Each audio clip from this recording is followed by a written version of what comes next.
Life is needlessly complex at times, and I thought I would find some solid ground, some kernel of wisdom or capital T truth, by constructing upon self-reliance itself, at home.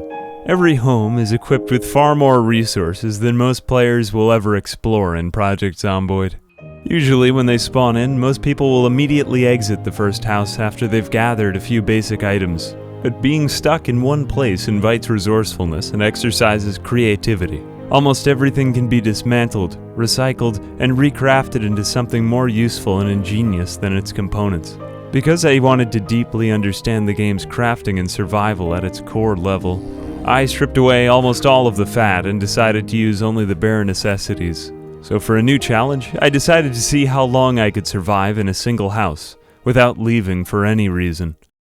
I needed to formulate a build capable of maximizing on a small space, so I chose to max out my carpentry stat. For negative traits, I chose obese, agoraphobic, conspicuous, disorganized, hard of hearing, clumsy, short-sighted, slow reader, and Sunday driver. These characterize someone who has a lot of time on his hands. For positive traits, I chose wakeful, brave, lucky, fast learner, handy, and strong. I built my character Home Man, the spitting image of America, hard-working and fat. Day 1, I spawned in, sedentary and full of purpose. The first task was urgent: get to the television and sit down to watch Life in Living TV. These were valuable stat points I couldn't miss out on. Just for watching TV for a few minutes, it's over 1 skill point in cooking. The show ended, but that was the only one I couldn't afford to miss. I'd have to scour for books now. Luckily, there on the shelf was Expert Carpentry and Master Carpentry. This was the only bit of time-sensitive information. You need to read through all of Advanced Carpentry if you want to get the most out of the Carpentry show. There's scheduled times at which this essential programming takes place in Zomboid's first days. And the Nox event is time-sensitive. Miss too many days and you'll miss out on those skills. And there's actually quite an absurd amount of skill grinding to get through if you ever want to build up into the ceiling. And I was a slow reader. I don't know how much time passed on that day, but the Carpentry show came on while I was reading. An unfortunate turn of events, but one I'd need to sit with. Still, I was learning carpentry at a very fast rate because of my XP boost. And you could actually read while you're watching TV. Double knowledge. Then, a neighbor. So I let her in. And another one. 2. Even more. Springing to action, I dispatched several foes in the house very quickly. This is actually a very good thing, though. Being unable to leave one house, you want many zombies in your house. But now it was time to close the curtains, something I should have done right when I started, and so I did, and allowed in the new guests, closed the windows, and I set off about moving the curtains from the upstairs to the downstairs. Some things are unavoidable, but I could add sheets to the windows of the rooms I was occupying, sealed and shut off. With the assault over, I rested, and I found a watch on one of the zombies to know what time it was. One of them carried a walkie-talkie on it as well. This might be useful. July 9th, 2:30 p.m., and still plenty of time before the next Carpentry show. It's also fine that I was losing weight. I picked obese intentionally to save myself more time, and so I passed the rest of the afternoon, raising my XP multiplier on Carpentry by reading the book. A fishing show came on. Not that it was much use to me, but I did gain a skill point in that. I read all the way to 10 p.m., and then I decided to move around. It was enough sitting and reading for one day. Then I decided to take all the pots and pans out of the kitchen. Bowls, anything in a container. The foods would stay good for a while, but I needed all the water I could get. So I filled everything up. Bottles, saucepans, cooking pots, kettles, mugs, bowls. It was all clean water to me. Bloodied from the fight, I also decided to use what I could of the washing machine on my jeans, as well as my shirt. Disrobed, I turned on the washing machine. This might draw attention. The other houses had been broken into, but noise transportation does pretty well between walls. So I just turned off the light, along with the other lights in the house. I washed before bed at the toilet, but I was wrong. Night visitors. This meant a fight in the nude in the dark. Not fun, but at least my clothes were clean, if soaking wet. This was worthwhile. At around 12 a.m., the next cooking show came on, and the next zombie entered the window. For fear of missing out on any more educational programming, I decided not to sleep, but rather sit down and read. Read for many hours in front of the light of a TV. Listening for zombies all the while that might try to break some of my windows. At least it was helping my carpentry multiplier, because my reading was slow. Since I'd designed my character to be so brolic, it didn't actually matter that I was extremely hungry and reduced in strength, but rather I subsisted on knowledge. And then I heard it. A zombie broke one of my windows. It was in the living room right next to me. And another. 2 had come through. This was bad. I removed the broken glass and cleaned the floor, and then I bandaged my hand. This was not great. I was canned food in there, waiting for foes to strike and eat me. By around 5:40 a.m., I completed the carpentry book. With all that done, my carpentry multiplier stood at a whopping 8, along with a 125% XP boost. The next time I caught the carpentry show, I would level up. This is important. Carpentry would eventually pave my way to sustenance. With that time-sensitive piece done, I could relax a little bit. I watched the cooking show, learning, and all the while improving. The next task was a little unintuitive, using a crowbar in the closet. I started disassembling and picking up the birchwood floors off the ground. If I got lucky, I might destroy some of them and yield planks. But unfortunately, when you're good at carpentry, there's a great tendency to not break anything. This was really the only downside of having so much skill. The whole dining room yielded nothing to me. Still, I didn't need the furniture for anything, but with the TV programming off, if I wanted much more skill, I'd have to start disassembling furniture. I'd start with stuff that was useless. The floors yielded floorboards, and I could disassemble the chairs. So with my XP boost, every chair yielded about 80 experience, along with necessary nails. Chairs are almost completely useless in Project Zomboid, so this was fine. 4 chairs and a table took me nearly to level 5. Unfortunately, I had wasted some of the wood, but I had plenty of nails to practice with. Next, it was time to disassemble the couches.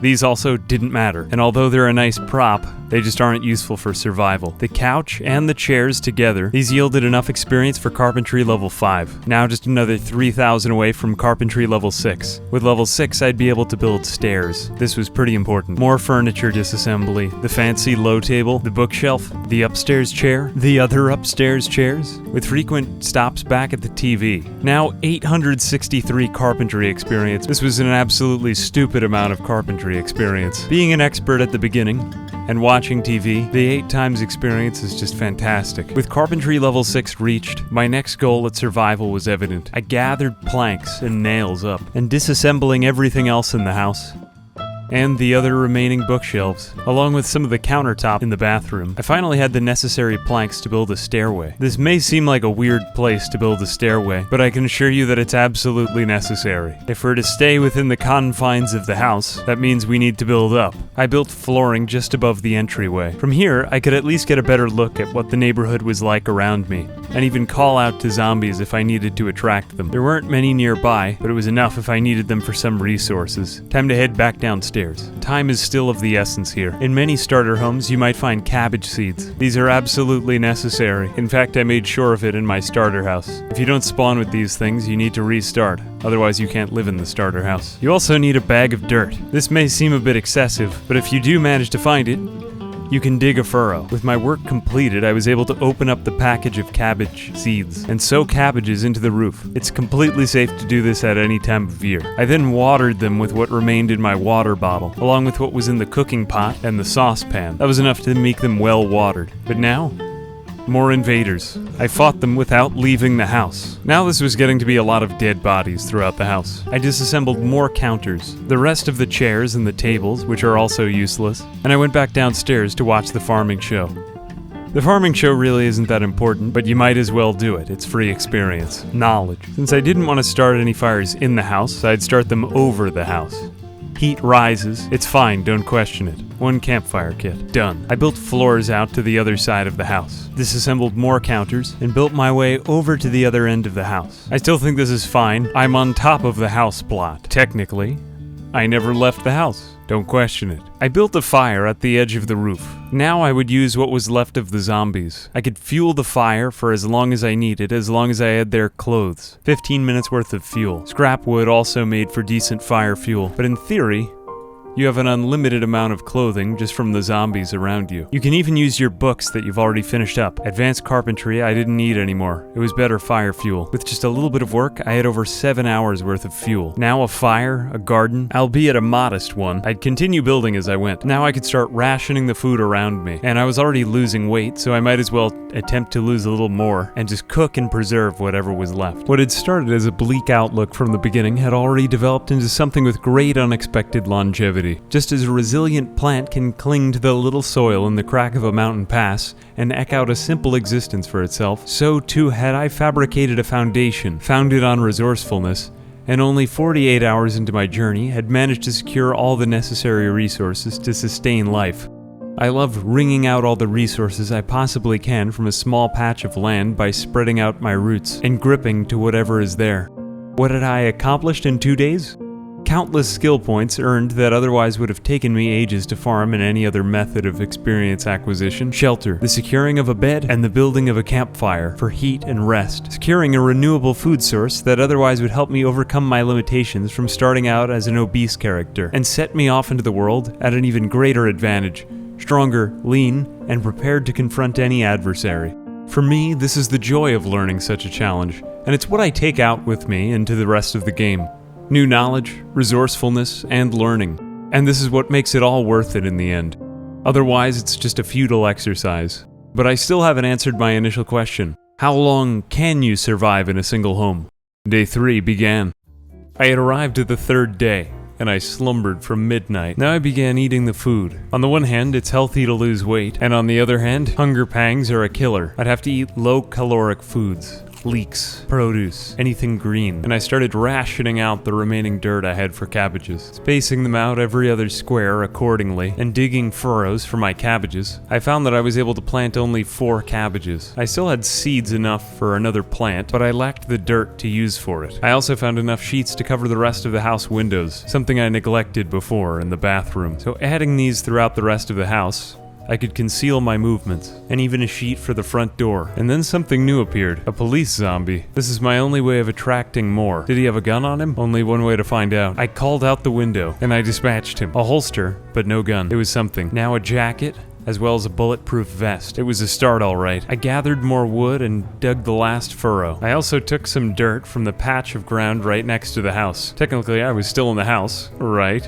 I also found that there was gravel in front of the house. Day 4 had already begun. Again I slept. I awoke to a thick fog and a banging on the door. With my bat in poor repair, I decided to make it into a spiked baseball bat. It would add to the lifespan of the weapon. In fact, no, but it looked cooler. What I did find in my inventory was curious. Worms. Strangely, you can still take dirt from through a window in the houses in Zomboid, and even through a wall. This is where I begin to be very, very confused. I successfully disassembled the wardrobe and gained 10 planks and 4 nails for it. This was a major win. It meant I had enough to construct additional rooftop, and thus more room for farms. And so using the dirt that I obtained through the wall, I began digging furrows, all the while obtaining more worms from the ground. This was a veritable greenhouse, and I had room for yet more cabbages. I might have, in fact, too many cabbages, and I'm still in the house technically. Why shouldn't I get a lot of dirt? You can see how this is playing out. I'm not about to tell you that this is a good lifestyle, but I truly think you could sustain an indefinite lifestyle in Project Zomboid living in a single house, given the right items. Maybe I could have used a garbage bag for rain collector barrels. But let's see how the rest of this plays out, shall we? I decided to organize the house. It was a bit of a mess. I didn't have much time to read books because I was too busy setting up my farm. You could probably max out your carpentry in the first week if you really played your cards right. Now I had enough for a notch wooden plank as well as a sturdy stick. I could light the fire, burn the bodies, and finish cleaning up the house. Enough for 13 hours and 43 minutes. I gathered the bodies and I added new ones to the fire. They all had new useful items for more armor and anything else I would need. And then there came the first rain. I'd need a lot more if I was to survive in the long term. That night I gathered those bodies in the rain and burned them in a funeral pyre to the old world, a fertilizer to the new. A simple existence, but it bespoke all I've learned, all I've done to grow since I began. Now this would provide heat and some sustenance, and the burned bodies more fuel for the fires. As I heard a knocking on the door, I grew confident. So putting out the fire, could anything stop me? In fact, yes. Overconfidence is an insidious killer, and I had neglected to see just how much exhaustion I had accumulated over the time. Project Zomboid is not fair, but that's what keeps me coming back. If it were fair, if it were easy, it would just be a game. No, Zomboid is a true roguelike. Every time you die, you get nothing, like in real life, which is what makes it a simulation, microcosmic of our lives. When things don't go well, that's just too bad. But you can always use your experience to try again. In real life, it's usually not life or death, but it's always given me the satisfaction of a job well done. Why not make it just one more day? Yes, I probably could have survived a number of weeks, but what about when the water gave out? What about when the rains slowed? So till that day, we'll just keep stretching out our arms and reaching farther than we did yesterday. I'm Ambiguous Amphibian, and this has been my house survival challenge. I hope you enjoyed. As always, a major thanks to my patrons, for they are the house in which I reside, and I fertilize them, and I water them, and I love them. Thanks to viewers like you, this is the end. Until we meet again next time.